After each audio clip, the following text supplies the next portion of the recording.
Welcome. Thank you for joining me for How to Spot Fake News, Fighting Misinformation, and Finding the Truth. I'm Ann Henriquez. I'm a reference librarian at Berlin-Peck Memorial Library, and I am supported by Carrie Tiska, who's our head of adult services. Before I begin, I would like to give some recognition to Peter Adams, who represents the News Literacy Project. I attended a webinar of his about a month ago, and a lot of the information that he shared has found its way into this presentation. I also want to thank CPTV. They produced a documentary called Fake, from which we will be watching some clips. I would encourage you to go and watch the entire thing if you have time when we're finished. And also First Draft, which is a nonprofit group which educates journalists in identifying fake news and finding good sources for their information.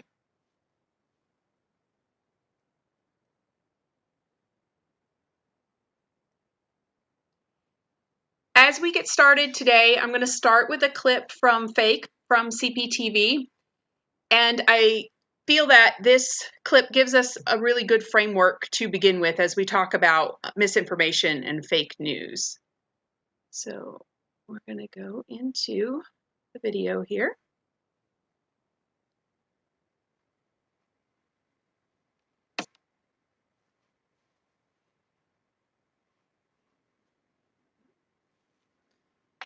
Okay, hang with me. Get there. There we go.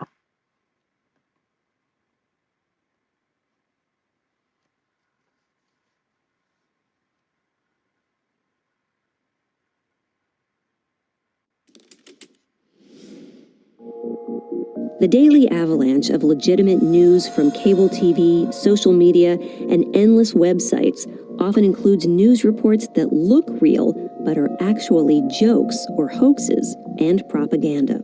Given the volume of news available, how can the average person separate fact from fiction? There were several fatalities at the scene, both students and staff. The Sandy Hook Elementary School shooting shocked the country, and for a moment, like other tragic events in our recent history, brought the country together. Unfortunately, it didn't take long before Alex Jones, the founder of InfoWars, began to peddle a conspiracy theory about the shooting. Jones has repeatedly claimed the massacre was a giant hoax carried out by crisis actors in a broad scheme to trample on Second Amendment rights. Whether Jones' actions were motivated by greed, malice, or as he later claimed, psychosis, his story exposed the risks of misinformation in a deeply divided environment where the breaking news cycle is thriving and tech companies control how we receive and distribute information. Two families of children who died in the 2012 Sandy Hook Elementary shooting are now suing radio host Alex Jones for defamation. The controversial host of InfoWars has long suggested the media faked information about the shooting. They staged Sandy Hook. The evidence is just overwhelming. It took me about a year with Sandy Hook to come to grips with the fact that the whole thing was fake. It's almost political theater. It's, agit-prop kind of performance art in the most bastardized and sadistic way. They've got the kids going in circles in and out of the building with their hands up. I've watched the footage, and it looks like a drill. Ultimately, someone like Alex Jones, given the architecture of the internet, is probably going to make more money as an outrage influencer than he would as a small local news organization. It's not actually about children anymore. It's stripped of any notes of empathy or sympathy or cognitive understanding about how things happen. But what happens is there's an alternate framing that attempts to make sense out of, an event in a way that fits their own worldview. Given how crazy this stuff seems, why is it that people could come to believe it? Shouldn't our reasoning abilities allow us to see that this content is obviously not true? This classic effect from cognitive psychology called the illusory truth effect is the finding that just hearing a statement repeated makes it seem more plausible.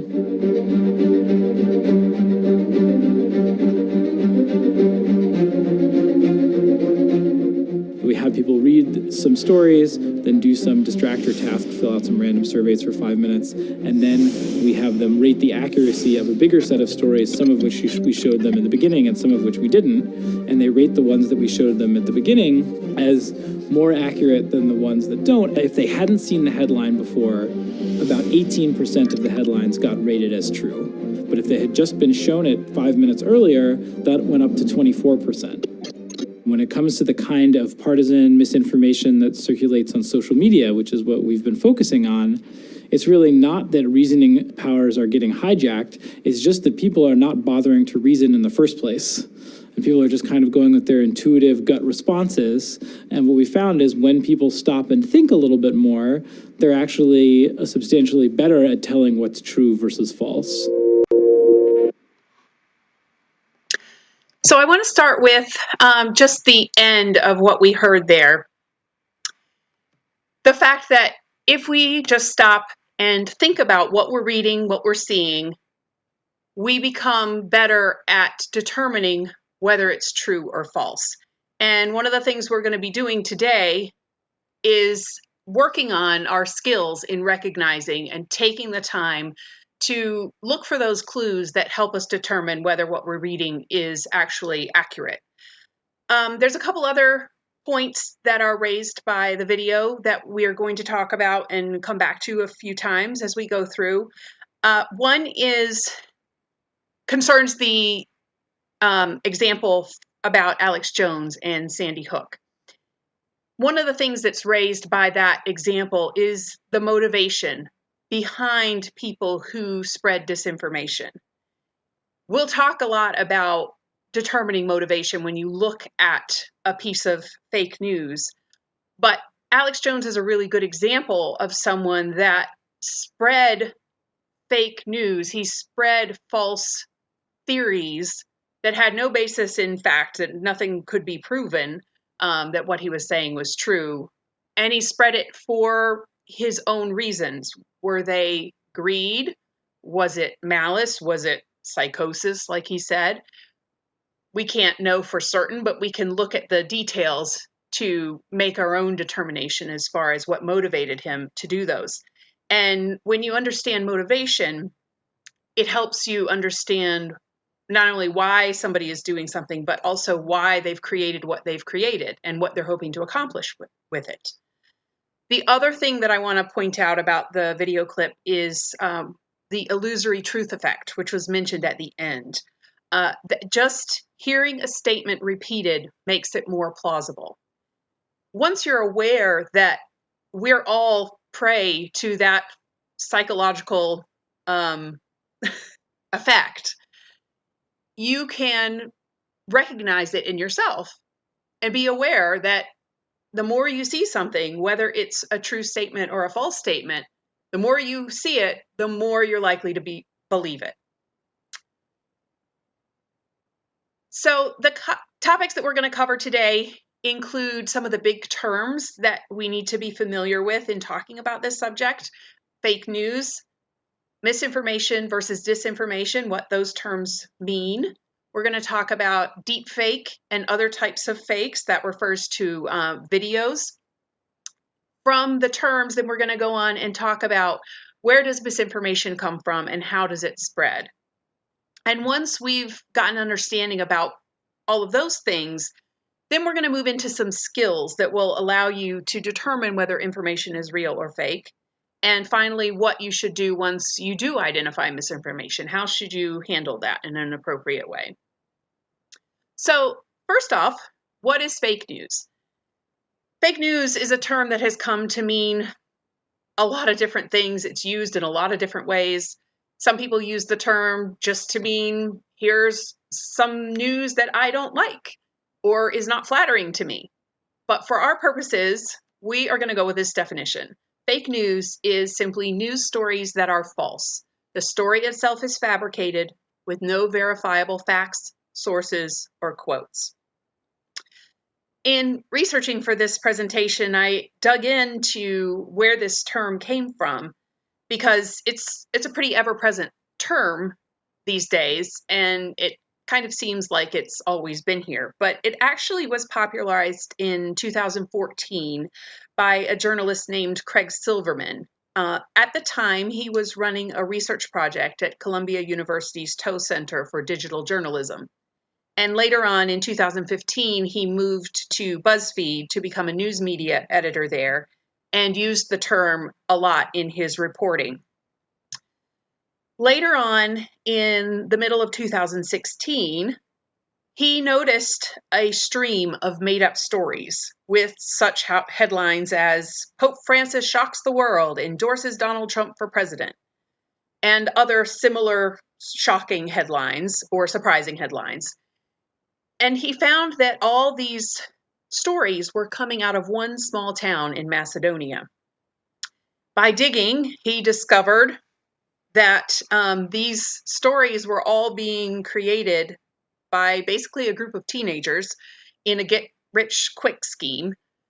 By spreading these fake news stories, they got huge followers on Facebook, created large revenues because of the ads, and they had the motivation to continue doing this because they were making a lot of money doing it. By November of 2016, there were 140 different fake news sites generating these huge responses. So in a short period of time, these fake news sites exploded. Now, fake news has become a politically charged term. It's used a lot, like I said, in different ways, not always along with this definition that we're using. I will tend to use misinformation and disinformation a little bit more as we go on, and we'll talk about those definitions and why they might be slightly better. Fake news is also something that spreads very quickly on social media, partially because of the ease of sharing. People, just like we saw in the clip that we watched a moment ago, don't think. They just click, they share, and it's gone. We also mentioned already the importance of understanding motivation. Obviously, the motivation for creating content varies widely, and we're going to talk about some of those different types of motivations and how that can influence the kind of content that's created. And also, fake news encompasses more than just false news stories, as you're going to see as we get into this. Sometimes these stories that we see may be propaganda that are intentionally designed to mislead the reader. They may also be designed as clickbait, written to make money. So, for example, we've all seen those headlines, try this one amazing thing that every celebrity knows, but you don't. And you click on it, and what you find is something completely different. What's the purpose of doing that? Well, now you've gone to their site. They're getting ad revenue for someone going to their site. So we have some of that going on. We also have other examples that we will get to. And we're going to look right now at an example of a fake news article. This article was published in the Denver Guardian, or on the Denver Guardian website, in November of 2016. And here's how it goes. Walkerville, Maryland. An FBI agent believed to be responsible for the latest email leaks pertinent to the investigation into Hillary Clinton's private email server while she was Secretary of State was found dead in an apparent murder-suicide early Saturday morning, according to police. Investigators believe FBI agent Michael Brown, 45, shot and killed his 33-year-old wife, Susan Brown, late Friday night before setting the couple's home on fire and then turning the gun on himself. Brown was a 12-year veteran of the Washington, D.C. Metropolitan Police Department before spending the last 6 years in the FBI. Now, you may have heard this news back in 2016. You might even remember it. This article was completely fabricated. And it was fabricated and published on a completely fraudulent news site. Many fraudulent news sites will try to mimic the name or the appearance of an actual news organization. This is one. So NPR journalists, after this article came out, dug into this article. They followed it back to its source, which is something we're going to be talking about how to do.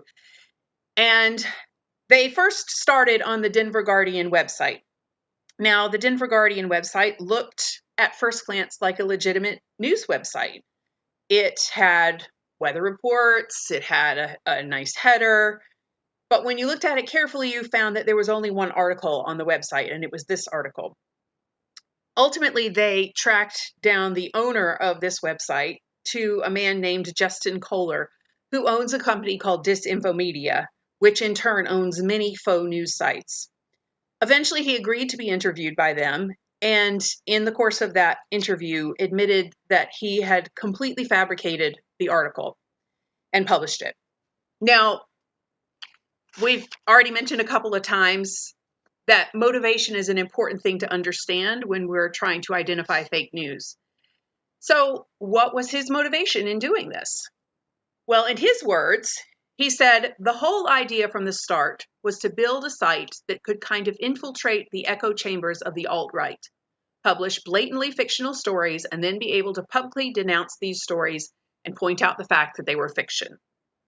So he says, I wanted to point out the problem of fake news, especially in this subset of people, this alt-right, and expose the fact that they were willing to buy these lies that I'm spouting. However, as he had this further conversation with NPR, he disclosed to them that he makes a significant amount of money from the ads on his websites. He wouldn't give them exact figures, but he admitted that it was in the range of $10,000 to $30,000 per month. So while on the one hand we have him claiming that it's not about money, it's about shining a light on the problem of fake news, it's very easy to see how motivations can get muddied, and one motivation might supersede the other. He fits into a pattern of other faux news sites that make this kind of money, especially by targeting specific type of people. In this case, he was targeting Trump supporters and members of the alt-right. But it's an important thing to remember that this type of manipulation can affect anyone. It doesn't matter what group you belong in. It doesn't matter what level of education you have. In fact, scientists think that highly educated people may be even more stubborn when they're presented with information that challenges their views. But again, us being aware of our psychological weaknesses, if you don't mind me using that term, makes us stronger, more able to identify problems, more able to resist those influences. And as I mentioned, this spread like wildfire. In 10 days, this article had 1.6 million views.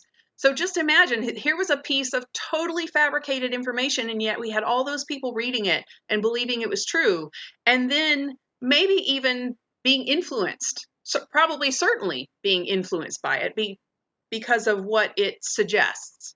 It doesn't come out and say it, but it suggests wrongdoing. It suggests that there was something to hide. So now we're going to go into the terms of misinformation and disinformation. Misinformation is false or inaccurate information that is mistakenly or inadvertently created or spread. The intent is not to deceive. Disinformation is false information that is deliberately created and spread in order to influence public opinion or obscure the truth. So, going back to our article that we just read, that's a great example of disinformation. We know that it was deliberately created, it was deliberately spread for a specific purpose. We can go back to the Alex Jones example. That would be another example of disinformation. He spread it intentionally, on purpose. Was it to get more viewers for his site? Was it to gain fame for himself? Was it to make more money? We don't know for certain, but we know that he did it on purpose. Misinformation would be more like your friend on social media that sees a post, thinks that it's going to be helpful in some way, and shares it without checking where it came from or whether it's valid. They're not intending to deceive people. They're not intending to hurt anybody. They're doing it without thinking. Claire Wardle is the executive director of First Draft, which I mentioned at the beginning, that nonprofit organization that tries to provide accurate information and ensure that journalists are sharing accurate information and have the tools and the skills that they need to do that. And she came up with this chart of 7 different types of mis and disinformation. I think it helps us to recognize it when we see it, when we know the different forms that it can take. So the first form is satire or parody. With satire or parody, the purpose is to be funny or to shine a light on social problems through humor. There is no intention to cause harm, but it can fool people if they're not careful. The second form is misleading content. And this is a misleading use of information to frame an issue or an individual. So an example of this would be perhaps a highly edited quote that misrepresents what someone was saying in a larger context. And I'm sure if you pause for a moment, you can think of examples where you've seen people's words taken out of context and how it does give a completely different effect to what they were trying to say. The third kind is imposter content, and this is when genuine sources are impersonated. So these would be fake news sites that mimic real news organizations. There's one is called the BostonTribune.com. Looks like a regular newspaper. They have a website, but they actually only produce fake news. ABCnews.com.co has a logo that looks like ABC News, only slightly different. Their website is very similar, but it's got that extra little .co at the end. The Denver Guardian, which we mentioned earlier, these are all examples of fake news sites that make themselves look real, but when you look at them carefully, you can realize that they're not. The fourth kind of disinformation is fabricated content. It's new content, which is 100% false. It is designed to deceive and to do harm. So our example from the Denver Guardian would represent this type of disinformation. The fifth type is false connection. This is when headlines, visuals, or captions don't support the content. So you might see this in social media posts or articles that take an image and attribute it to something else. And this is something that we'll actually see later on. Another example might be that clickbait that I mentioned earlier, where you see the headline, you click on it, and then what you actually see in the article is very different.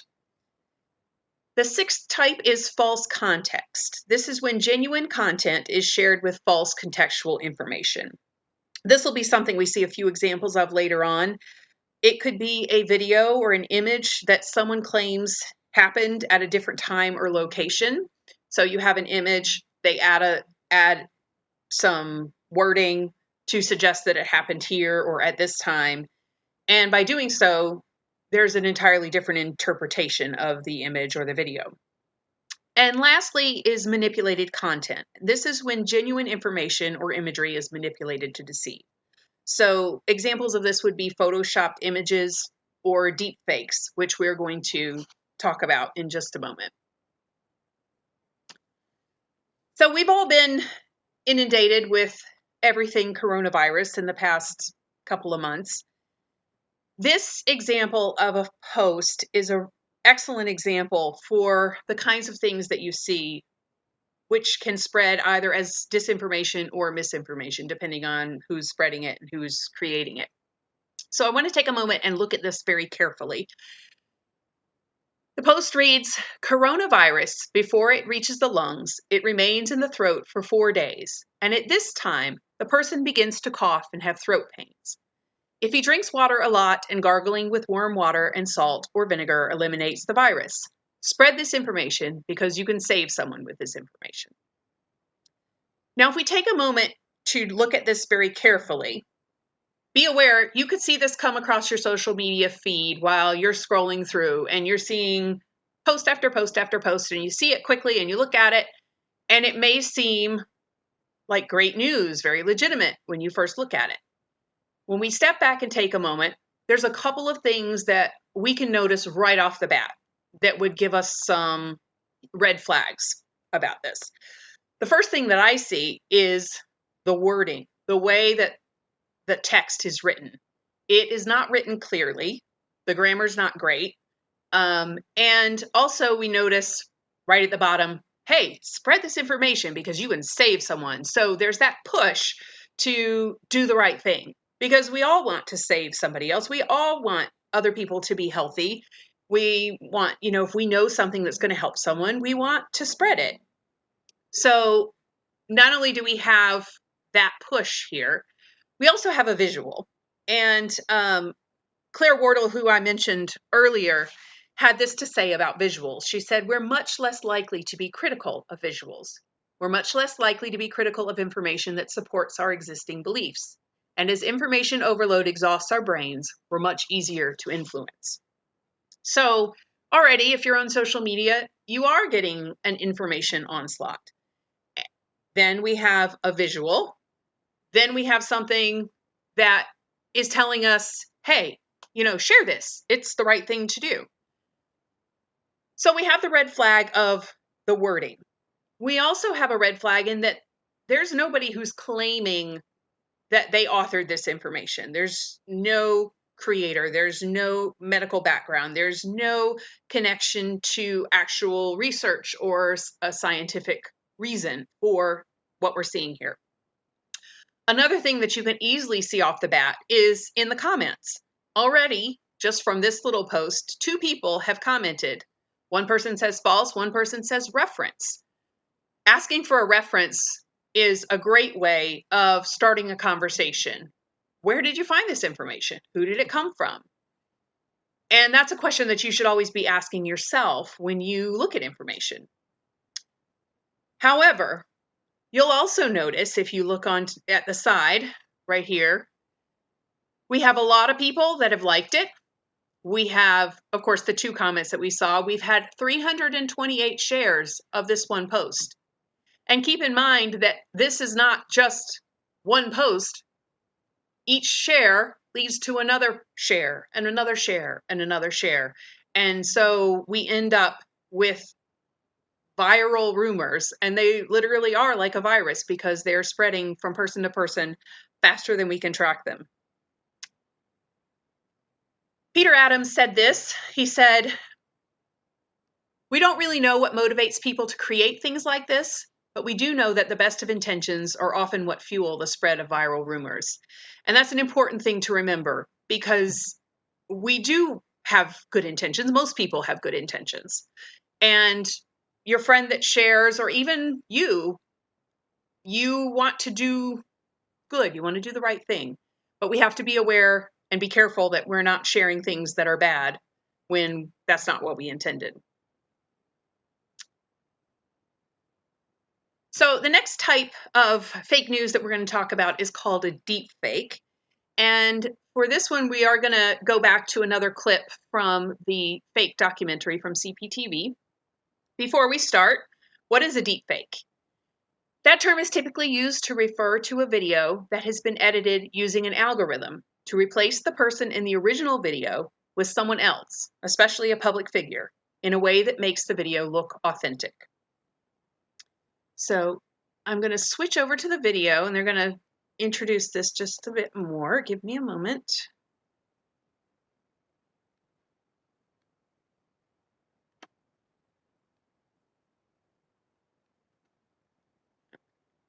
Oh, there we go.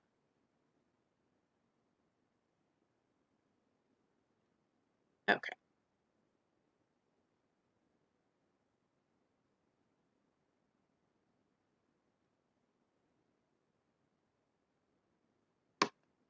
Hopefully it'll load up for us in just a moment.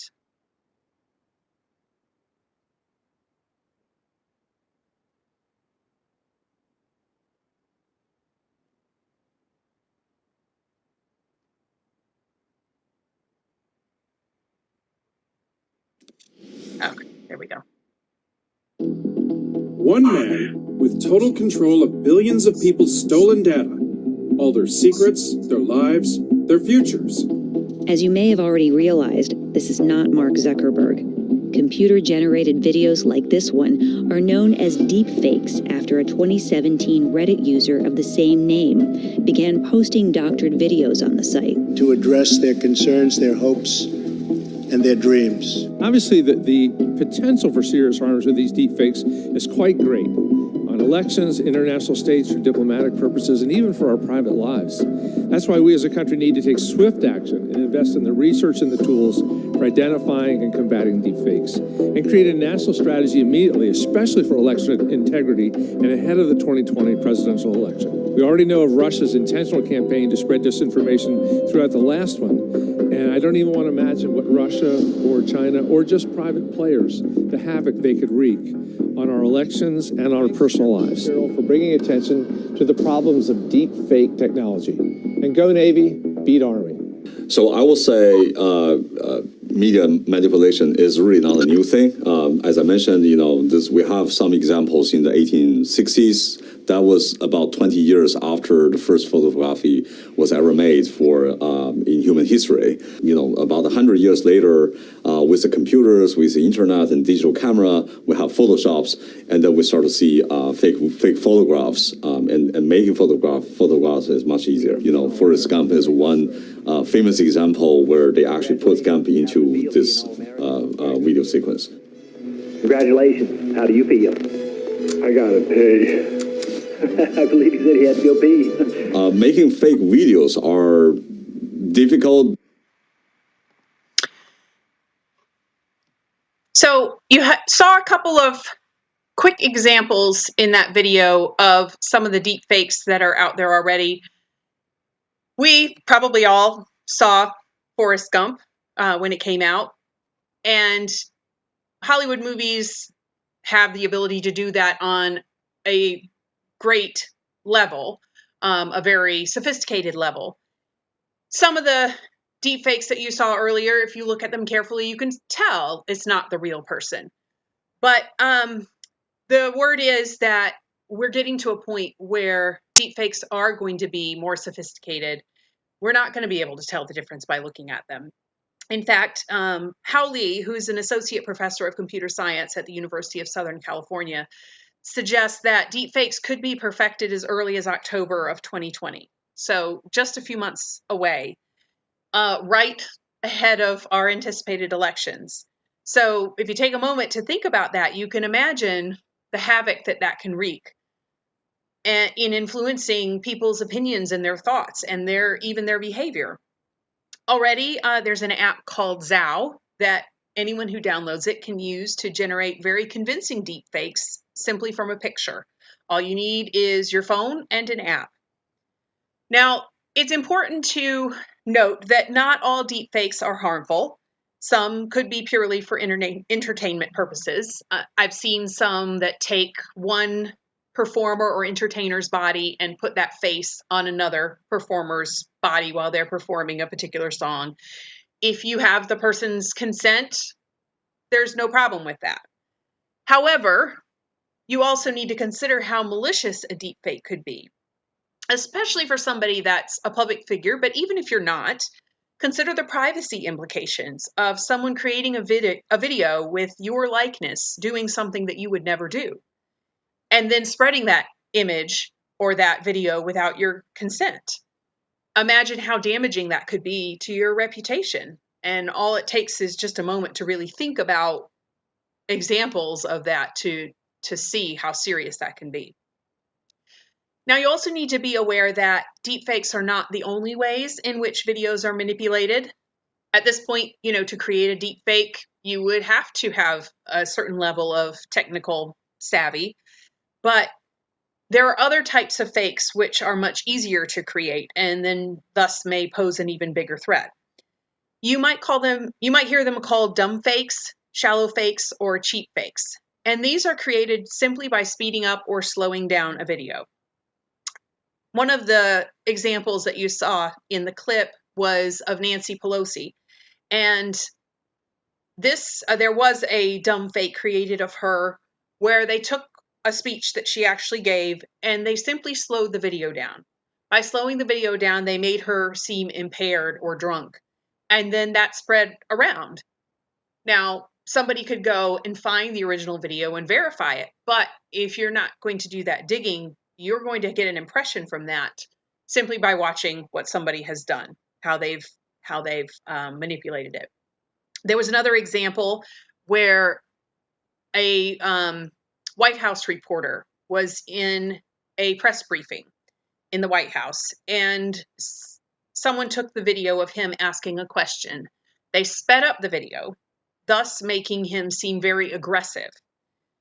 Again, that spread around. Even people in positions of authority spread it, and it was manipulated, thus bringing about a very different interpretation to the event.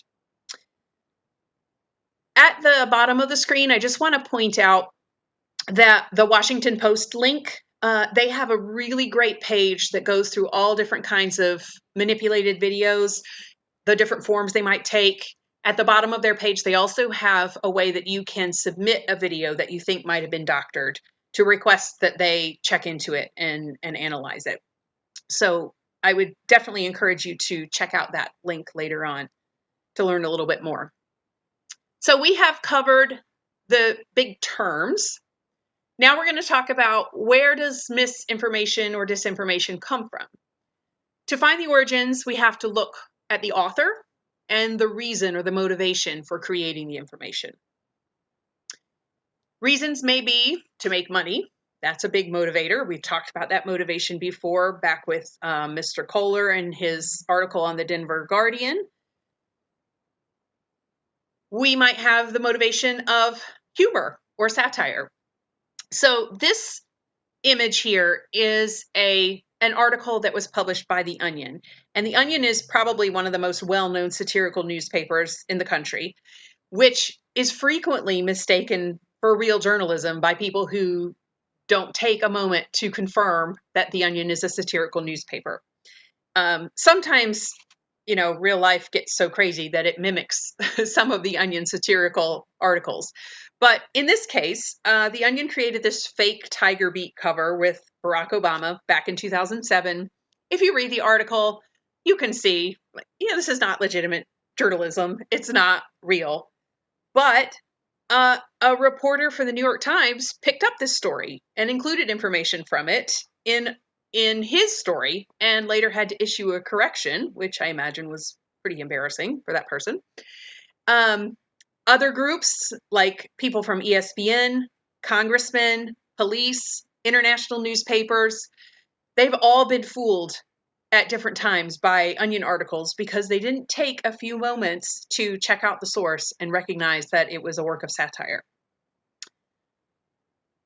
In addition, we might have content created by poor or untrained journalists.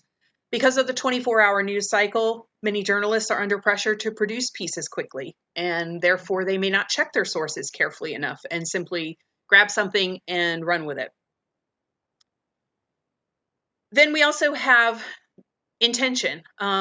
People, partisans who truly want to influence policy or beliefs and would take information and change it, doctor it, in order to influence others, and without giving consideration to the fact that they're essentially misleading.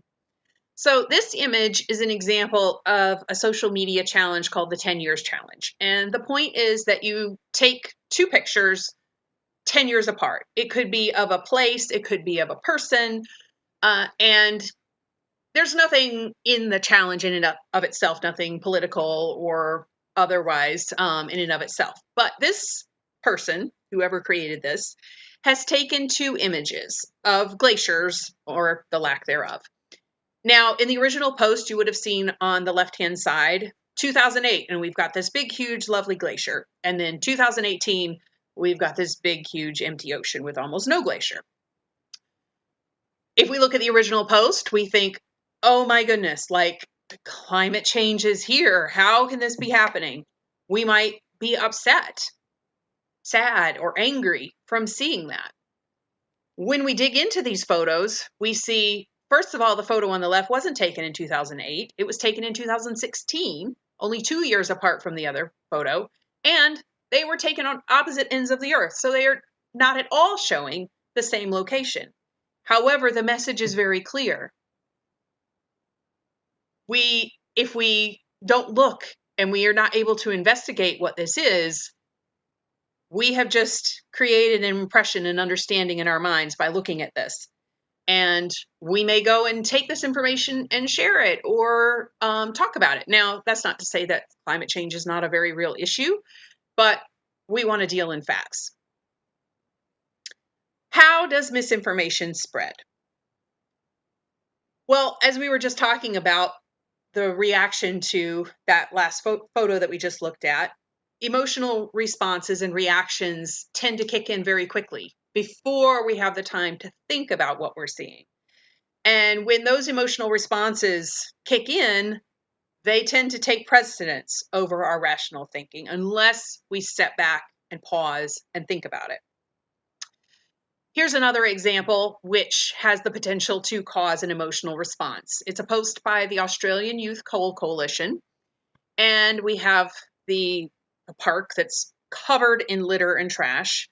And the comment is, "Look at the mess today's climate protesters left behind in beautiful Hyde Park. So much plastic, so much landfill, so sad." Now, if you look at the post down at the bottom, you can see this has spread very widely. 4.6 thousand people have responded to it. 7.9 thousand people have commented on it. 34,000 people have shared it. We're going to look into this image a little more deeply in just a few moments. But I will tell you that this trash, while it's a real photo, it was not left behind by climate protesters. So here we have something blamed on one group. It's being spread around like wildfire, and those people are actually not at all responsible. Disinformation can also be seeded in order to encourage sharing. So you might have a fake news creator who intentionally puts a post in a group of a particular persuasion. So you might know, here's this political party group. I'm going to share this post in that group. You know already that you have people in that group that are more likely to believe that particular post. They're more likely to believe what they already believe, basically. They see something that supports their beliefs. Then they are more likely to share it. So we have sharing that is both organic and inorganic. Sometimes it's intentional. We also see disinformation spread by bots. Bots are autonomous programs that run accounts solely to spread content without human involvement. So basically, you have a computer that is simply running a program of running these fake social media accounts and spreading content. You might also have heard the terms bot farms or troll farms. In various locations around the world, people are hired for the sole purpose of creating spam or fake accounts on social media and spreading disinformation. So like we talked about that small town in Macedonia, that would be an example of a bot farm. And it simply refers to that organized attempt to create spam accounts on social media.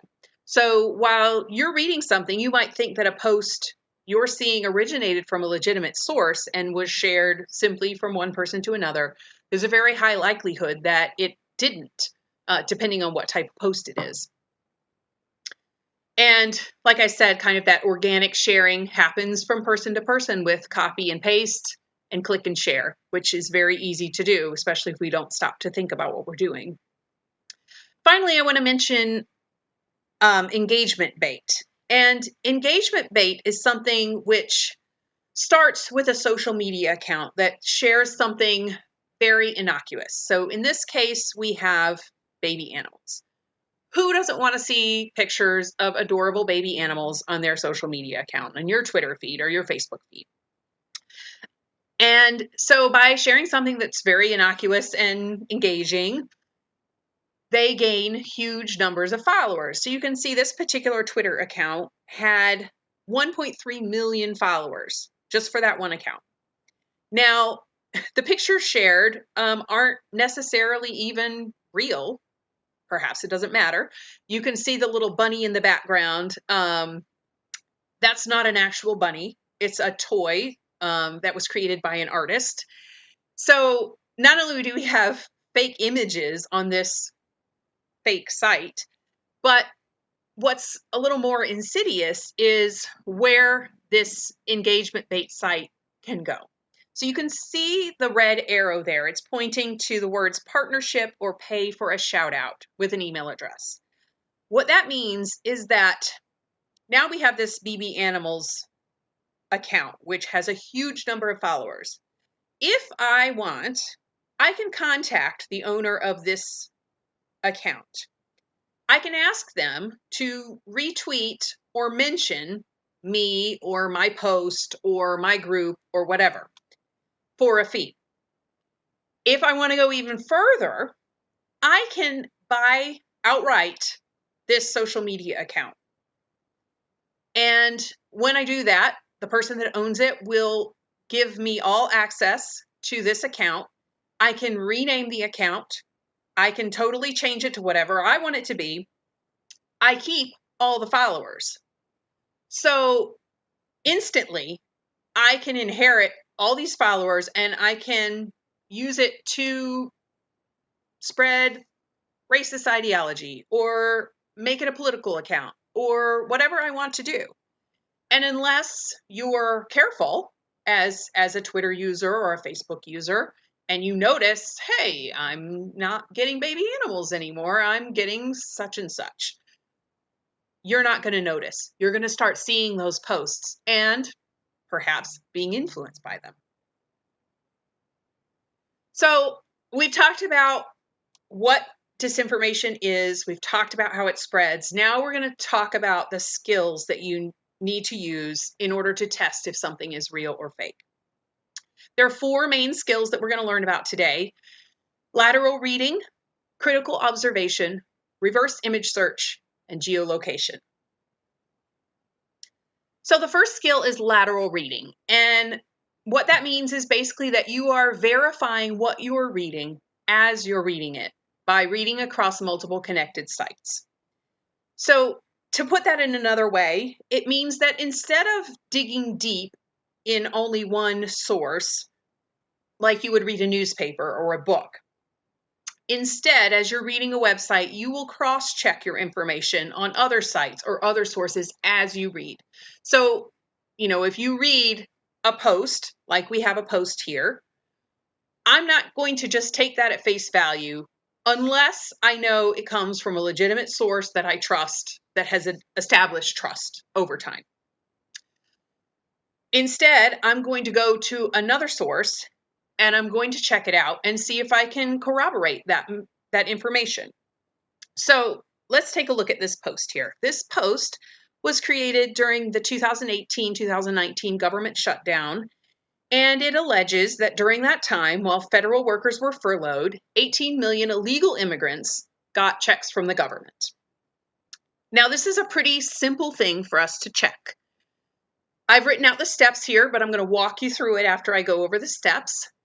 The first thing to do, and the first most important skill you need to have, is simply know how to open a new tab on your internet browser. So usually there's a little plus that you can click to open a new tab. You can also use Control-T, and that will do that right from your keyboard. Once you open up a new tab, you're going to conduct a search in Google or Bing, whatever search engine you like. You're going to turn the title of the article or take some of the keywords from the post, turn those into a question, or type in those keywords. You're going to conduct your search. Then, very important, you're going to look through the results you get for a credible source. And this is very important. You don't want to just click on the first thing that pops up. You want to look for a fact-checking website like Snopes or FactCheck or PolitiFact. There are others. These are kind of the big 3. If you're not familiar with them, Snopes is a fact-checking website which started a lot with investigating urban legends and myths and folklore, but they also do a lot of work with rumors and misinformation, memes, social media posts, all that kind of stuff now. PolitiFact is a fact checker that focuses on specific claims made by politicians and rates them for accuracy. And Fact Check is a nonpartisan, nonprofit consumer advocate for voters that aims to reduce the level of deception and confusion in U.S. politics. So you want to look, as I mentioned, for one of those fact-checking websites or for a legitimate news organization. So, if you see the Washington Post or the New York Times or something like that come up, that's going to be a good indicator of something that you can trust. So we're going to go and I'm going to demonstrate this process, how you would do this search. So I am in Google here, and I'm going to type in 18 million. As you can see, I've already searched for this. Oh, hold on. Disappeared on me here. 18 million illegal immigrants. Government checks. And let's see what we get. So right here we have our big three fact checkers that we just talked about. We have Snopes, PolitiFact, Fact Check. I can scroll on down. There's another one from factcheck.org. I have some others. Here's Texas Tribune, which I'm not personally familiar with, but I might want to check to see if I don't see other ones. I might want to check to see if this is related. I've got another hoax trendalizer down here, but because we have results from some of our fact checkers, I'm going to go straight to one of those because those are resources that I trust. The reason I trust them is because they're not going to tell me, oh, this is fake or this is real, believe us. They're going to show their work. They're going to provide information. Where did the information come from? How do they know it's not true? There'll be links that I can follow. So here's the claim that we saw in our post. And Snopes gives you a true or false or sometimes a mixed image to tell you. And you can click on the About This rating to see the ways that they rate their stories. They're going to tell us the origin. Where did this come from? They're going to tell us, if they can, how it spread. So we can see here that this appears to have been started on Facebook by a Miles Dalton on January 20th of 2019. Here we have iterations of how it's been spread. Now they're going to tell us why it's inaccurate. We've got links here. We have information from legitimate research sources, government reports, and we can scroll on through. We can read the explanation. And here's a good explanation for why this is not true, that undocumented people are not eligible for government benefits. They're undocumented. They're hiding from being recognized by the government. So you can see we've got the links here. You can follow each one and dig into it, and they've done a lot of the work for you.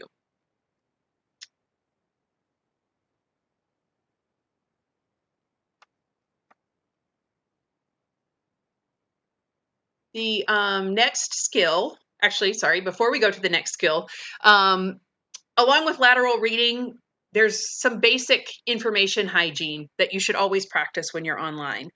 And we talked a lot recently with the coronavirus about hygiene and washing your hands. Well, you need to wash your hands informationally as well. Like I mentioned before, using Control-T or opening a new tab to check the information. That's first line of defense when you see something. Simply check it out. The second thing is click restraint. And I alluded to that before when I talked about not just picking the first thing that you see. When you do an internet search, don't just click on the top result. Really take a look at who's the source, what information can you glean from the description before you even go to it.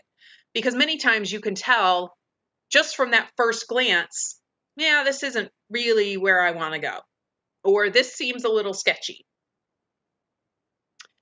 Also consider the source. Is it a standards-based source or a user-based source? So a standards-based source would be a legitimate news organization. The site will tell you who authored the information, when they authored it, how it was created, where they got their information, just like we saw on that Snopes site. user-based information is simply created by any random user. Now, that doesn't mean that the information is not correct. It could be correct, but we want to be a little more careful with it unless we can back up what we're reading with another source. And finally, another thing that you want to get used to and comfortable with doing is going upstream. So like we already did with some of the examples, look at the captions or the credits. Is there, if there's an image, is there a credit for who took the image? Look at the dates. When was it posted? If something is has a date on it, it might even have a date, and someone is saying that it happened a year later or 2 years later, and all you have to do is look at the two dates, that's going to be a big red flag and tell you, maybe something's not right here. You also want to use some advanced search functions to work your way back to the source. And that's what we're going to be doing in the next couple of skills that we go over, some things that you can do in order to do that and really trace things down. So the second skill, in addition to lateral reading, is called critical observation. Critical observation is simply analyzing an image and looking for clues as to when and where it actually took place. So in order to practice this, we're going to use this observation challenge, which First Draft created. And it's basically just practicing critical observation. We're going to look at the photograph for visual clues, which will help us identify where that photograph was taken. So that should open up for me in just a minute. We're going to do just 2 examples. There's 4 examples in here. So I found it a very interesting exercise. I actually went through it with my 12-year-old son and had him practice it a little bit, because it doesn't matter what age you are. If you're using the internet, if you're using social media, these are skills you need to have.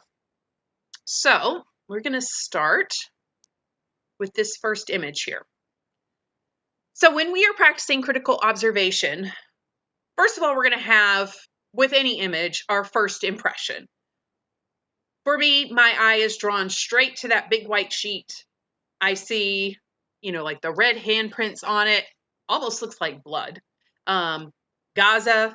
So initially, that's what I'm seeing.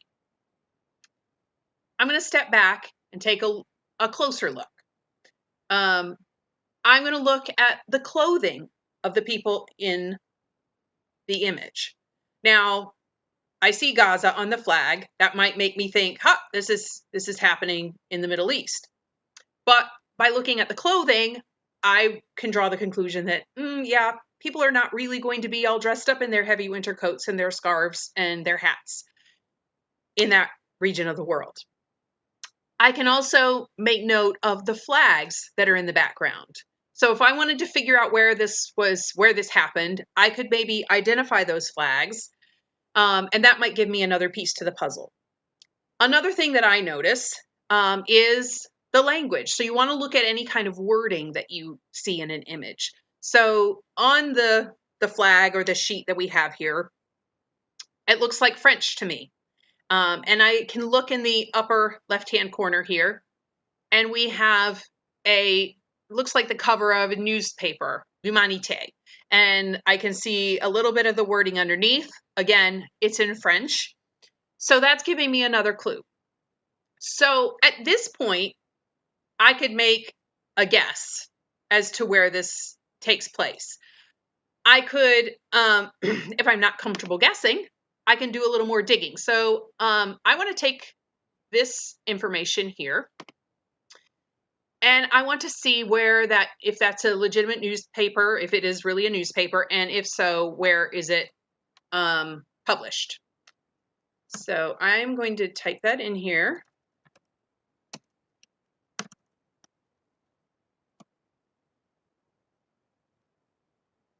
And here I have a Wikipedia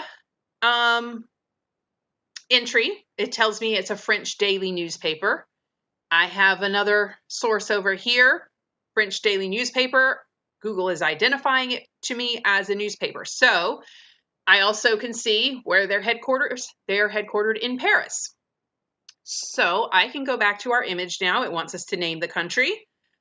I can guess with a decent amount of accuracy that this image was taken in France.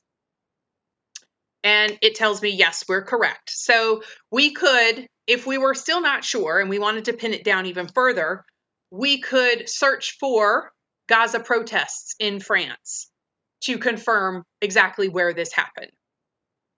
And like we talked about, some of the things to note, you can see the Western European architecture, the language on the banner, with information on the newspaper. It doesn't say this here, but also like the clothing is a clue. And we're going to look at one more example. So here we have another image. We have a lot of information in this image if we look at it very carefully. We have people. Again, we can look at dress. We can look at different signs. So just barely, I can kind of see, I think that's like 7 Pell Street here on the side. And actually the easy one that hops right out at me is this law office of David A. Breeden. We also have some license plates. So you might be able to zoom in on an image to see a license plate more clearly. But I can tell from here, this definitely looks like a US license plate. But we're going to start with this information right here. And we're going to do a lateral search for this law office and see if we can identify where this lawyer has his office.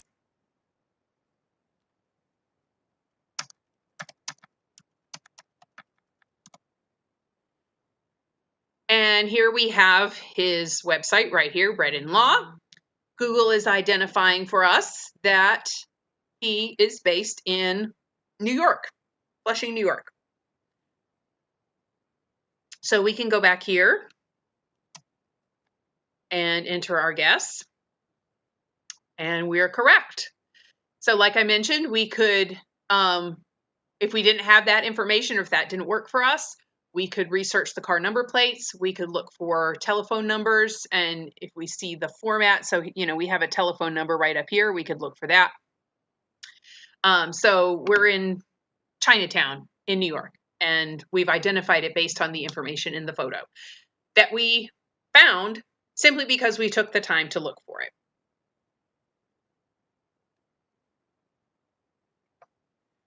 The third skill that we're going to learn, in addition to lateral reading and our critical observation, which we just did, is reverse image searching. Reverse image searching is basically just like a regular Google search. Instead of searching for words, though, you are going to search for the pixel patterns of an image, all those tiny little blocks that make up an image. So we are back at that picture that we saw earlier. And, sorry, I'm going to go back to that. You can see similar image. This one's a little more zoomed out than the other one we saw, but we have another comment about it. Hyde Park this morning, the eco-warriors Extinction Rebellion have left their plastic rubbish scattered across the park. So much care and concern for the earth is quite touching, really. So let's say we have that post come across our social media feed and we want to check it out. Here's the steps that we will use to do that. So, and again, I'm going to talk through them, and then we'll walk through it.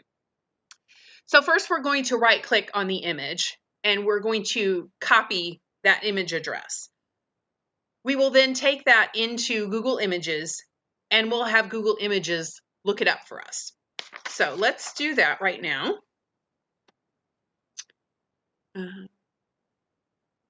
Here is that post and here's the image. So when I right click on it, you will see I've got all these options. There's 2 options here for me. If you are using Chrome as your browser, Google gives you the option to go straight to Google Images and search for that. So I could click this search Google for image.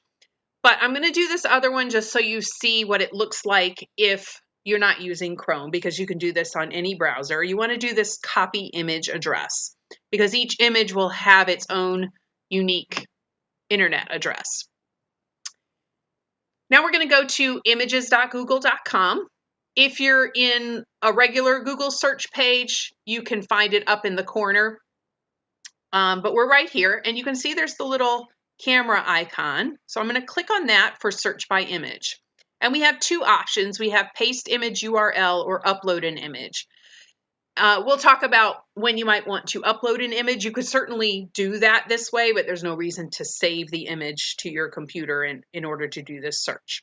So I'm going to do paste image URL. I'm just going to right click, choose paste, and click on search by image. Google is now searching. You can see that they searched for the image, and they also included some text. So they're connecting this text to the picture based on things that it's finding across various websites.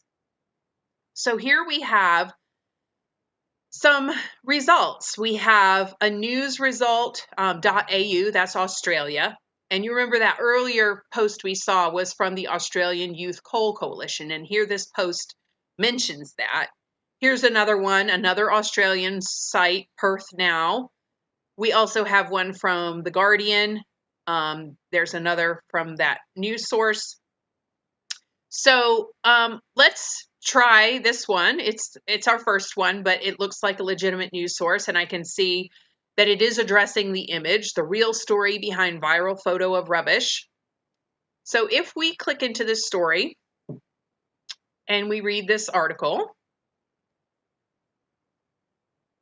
it tells us that the information that we saw is incorrect. Sorry. The post claimed that the mess was made by climate protesters. As we go and read on through this article, it tells us that actually the mess was left by the hemp trading company. There was a marijuana rally in Hyde Park in London. So it didn't take place in Australia. It took place in London. And that marijuana support demonstration left behind the mess. Nearby in the park was Extinction Rebellion, who were the climate change protesters. They actually cleaned up the mess. So we have this one group blamed for something that they actually were the solution to and not the cause at all. But because of someone taking this information, taking the picture, attaching false contextual information to it, we have an entirely different interpretation. We have something that's spread around and affects the opinions of people and also the reputations, potentially, of people or groups. Just get to the right thing about that.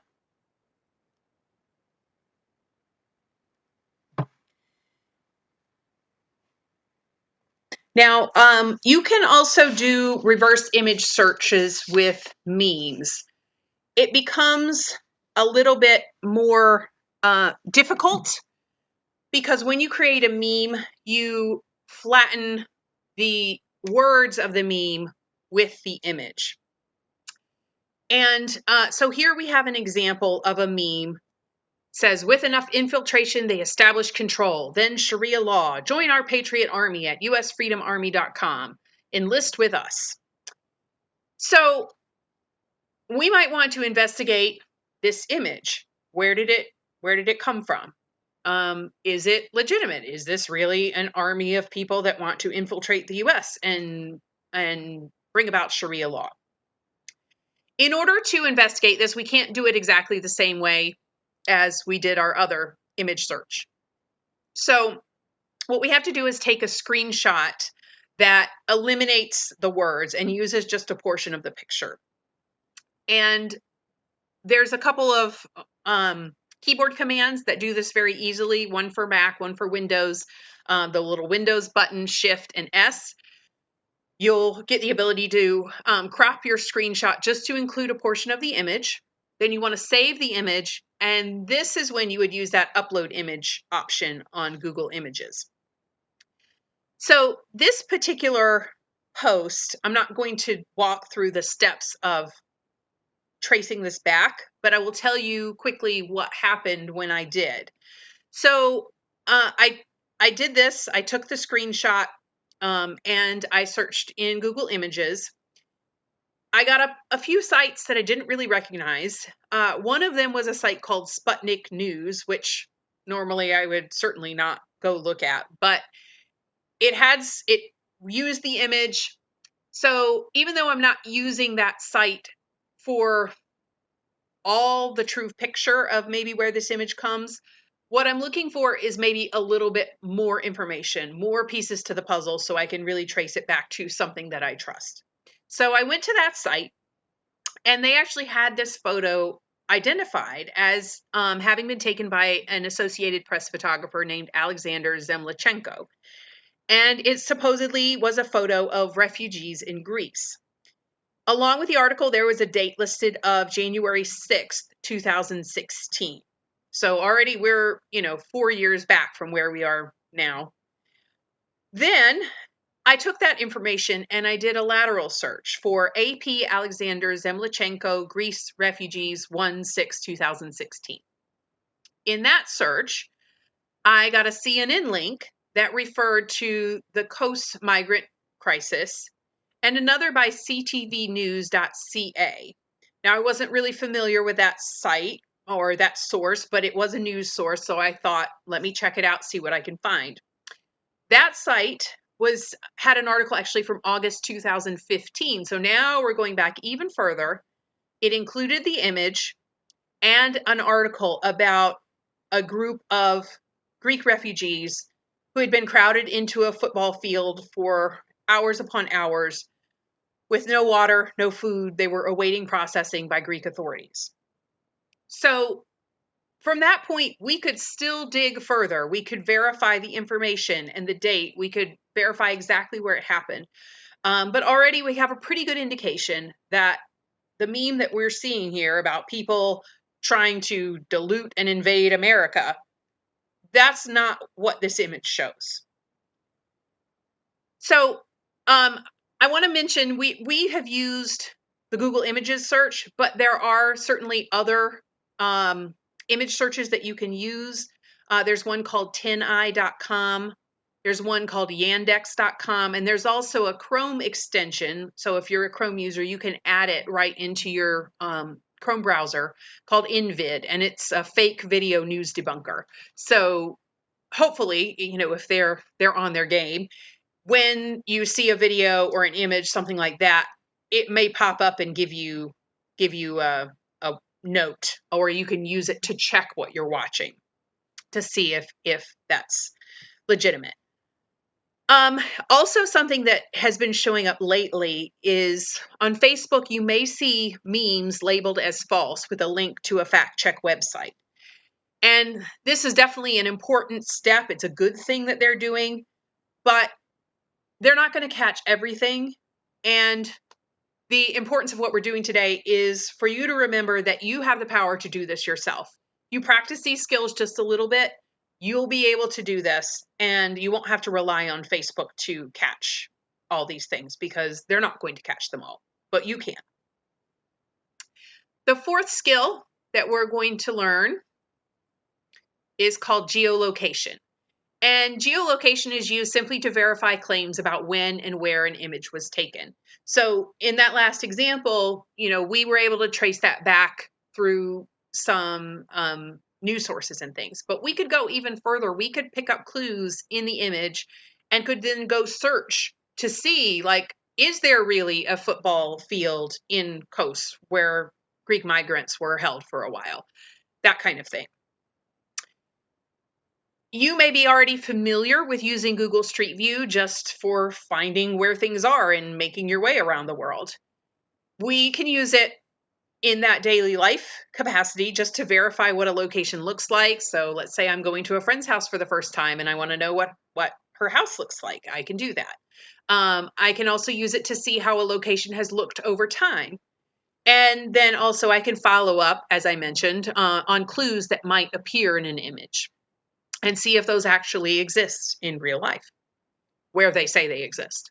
So First Draft, which did that critical observation challenge, they also have a wonderful geolocation challenge, which I encourage you to try out in your free time. But I've created a couple little simple geolocation challenges that we're going to try today. So this is a nice Berlin-based geolocation challenge. What business used to be in the location where Cafe Busy Bean is now? So we're going to head over to Google Maps, and we are going to look up Cafe Busy Bean. So I'm going to just type in the name, and Google's going to be very helpful and suggest to me where that might be. It's telling me Main Street, Berlin, Connecticut. And of course, that's the one I want. So I'm going to click right here and let Google Maps take me right to the spot. It's going to put a little pin in it and show me where it is. Now, I can go even further than this. I can go into Street View, and I can look to see what the building looks like from the outside. So when I hover over, I grab my little Street View guy and I hover over all the streets that have that Street View image show up in blue. And I'm going to drop him here right in front of Cafe Busy Bean. And I know this street, so I know I'm facing the wrong way, but even if you didn't, you could just manipulate your way around. I'm going to actually move forward a little bit here. And here we are looking right at Cafe Busy Bean. Now our question was, what business was in this location before Cafe Busy Bean? Now I can tell when this image was taken. I look down here at the bottom. It says image capture May 2019. So I know exactly when that image happened. If I want to see other images, I'm going to come up here to the top left corner, and you can see my little clock image there. And I can see that the first Street View capture was in August of 2013. So if I click on this picture, it's going to show me what this site looked like in August of 2013. I can zoom in, and I can see that we had this real estate agency, and we had Live Fit Family Wellness Center. I can move forward in time. So here we have September 2018. I can tell in September 2018, here it is, Busy Bean is here, but it looks like they haven't opened yet. Now there's one other little data point on here, July of 2017. I can look and see what it looked like at that point. And here we can see the that little space is boarded up. All right, so we've been able to go back in time. We've been able to see who was there beforehand. Now, we have another little challenge. Where was this picture taken? So I'm going to use my critical observation skills first off. I'm going to look very carefully at what I see. Right in the foreground, I have, looks like the backside of a mermaid. I can look further beyond where she is. I'm seeing the front of a rather large, or looks like a rather large naval ship. And I have this building right up here, and I've got words here, and I've got Naval Museum. It might be hard to make out those top words. So I did a little zoom in for us, and I can see clearly that it's Hampton Roads Naval Museum. Now, I might know off the top of my head where that is, but if I don't, I can go right back to my Google Maps. Actually, before I go to Google Maps, I'm going to look up Hampton Roads Naval Museum. Sometimes Google Maps might find it for me, but I might want to have information beforehand. So I have the Hampton Roads Naval Museum. I can see it as a museum in Norfolk, Virginia. So now I'm going to go back over to Google Maps. Actually, I don't even have to do that. I forgot my step. You can see Google already gives me a little map right here. So save some of the work for me. All I have to do is click right on the map, and it will take me to that map, it will show me right here, there's Hampton Roads Naval Museum. I'm going to do the same thing again with that street view because I want to get as close as I can to really confirm if this is where we are. So I'm going to grab my little street view guy and I'm going to bring him over. And plop him right down there. Let's see how we did. Okay, so I don't see anything that looks familiar just yet. I'm going to go around a little bit.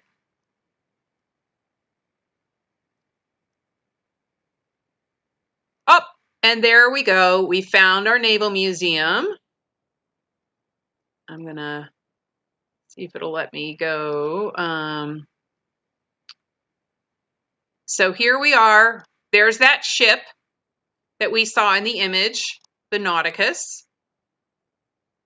And there's the Naval Museum. So we had our little mermaid just about here. We can see exactly where it was. We have identified where that was.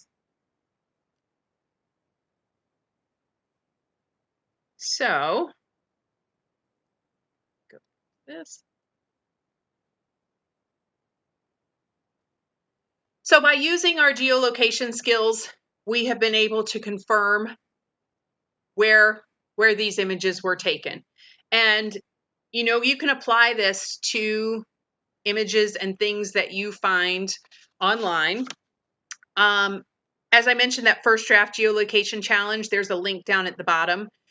There's also a really interesting site called Bellingcat.com. Bellingcat is an independent international collective of researchers, investigators, and citizen journalists. And they use open source and social media investigation to probe a variety of subjects. So just to look on their website, you'll see all different kinds of claims and news things, social media posts that they have investigated through geolocation. Also, I want to direct your attention to the link for BBC Africa Eye, Anatomy of a Killing. This was a really very interesting thing to watch. This particular one originated with a video that was spread very widely. It supposedly took place in Cameroon, although the government of Cameroon denied it for a long time. It showed some soldiers leading some women and children off into a sort of a desert area and executing them. And as I mentioned, the government denied that it happened there. They claimed it happened somewhere else. The BBC Africa Eye team used geolocation from that video in order to precisely pin down exactly where that video happened. They used the mountain ranges that were in the back of the video and used Google Earth to find that mountain range. They were able to calculate approximately when it happened due to the shadows on the ground that the individuals cast as they were walking in the video. They were able to identify who the perpetrators were based on information that's revealed in the video. And as a result, were able to push the government to hold these people responsible when without that information, they could have denied the whole thing and avoided any kind of responsibility. So that's not something that most of us are going to do at that level, but it is something that can be done. It's something that's important. And if we know just some basic things, we already are a step towards protecting ourselves from information that is misleading. So, what should you do when you encounter misinformation? First of all, you should always practice that good information hygiene that we spoke about earlier. It is so important to simply pause when you read or see something. Take a moment. Question what you read, especially if you don't know the source. Check things out before you share them and think through them critically. Look for those clues because many times they're there and they're easy to find if your eyes are open. And then I personally believe that we have a responsibility to confront misinformation when we find it. It is important to know what is true, not to make decisions based on misleading information. So if you're encountered with someone who has shared misinformation, don't begin by attacking them. Simply ask them for a reference or the source. Where did you get this? Where did you hear this information? Then think, how would I want someone to correct me if I posted misinformation? Would I be okay with someone posting in the comments, or would I prefer that they private message me so that it's not obvious to everybody that I've shared something false? Then be efficient. Take a moment and look in the comments. Has somebody already posted a link to a fact-checking website or asked whether it's true? If yes, if you see those things, there's no need to pile on and add your 2 cents. It's already been done. Remember to be kind. Remember that you should engage with the person first and the information second. It's very easy online to get involved in an information opinion argument. But when we show empathy for one another, when we deal with one another as people, then we get a lot further in our arguments, in our conversations. And then finally, before you post anything, before you do any kind of response, just know that you are not able to convince everyone, no matter how many facts you might have on your side. And you may need to just walk away without getting somebody to agree with what you've shared or what you've found. Finally, here are some of the resources that I have mentioned.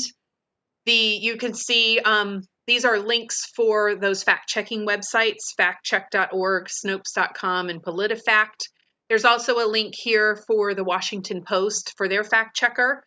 So after the presentation, we'll send you the PDF of this. You'll have access to these links and everything that I've talked about today.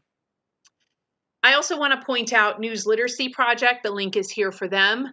I mentioned them earlier. They do a lot of work as far as helping educators teach students how to be news literate, but it's not something, as I've mentioned before, that is limited to students. So we all need to practice our news literacy. We all need to be in charge of our own information literacy. Finally, I want to point out these 2 PDFs here. And you can click on these links to get to those PDFs. This one is from CPTV. They published it to go along with their documentary Fake. It's a multi-page document that really dives into some of those strategies and some of the issues that we've talked about today. This one I want to show you up close, a little more personal. It's created by the News Literacy Project, which I just mentioned. And I would encourage you to print a copy out for yourself. Keep it by your computer or keep it handy, especially if you are beginning on this road to information literacy and finding fake news, because it's a good reminder of everything that we've talked about today. It reminds you first to be aware of your emotions. If you see that there's a post that is playing on your emotion that makes you feel one way or the other, step back, think about it, and then decide, is it user generated? Did somebody just create it and there's no information as far as who created it? Is it from an unfamiliar organization or source, something you don't recognize? Is it from a standards-based news source? Depending on the answer to that question will determine how you go forward. And there's some great reminders on here of what to do, how to do it.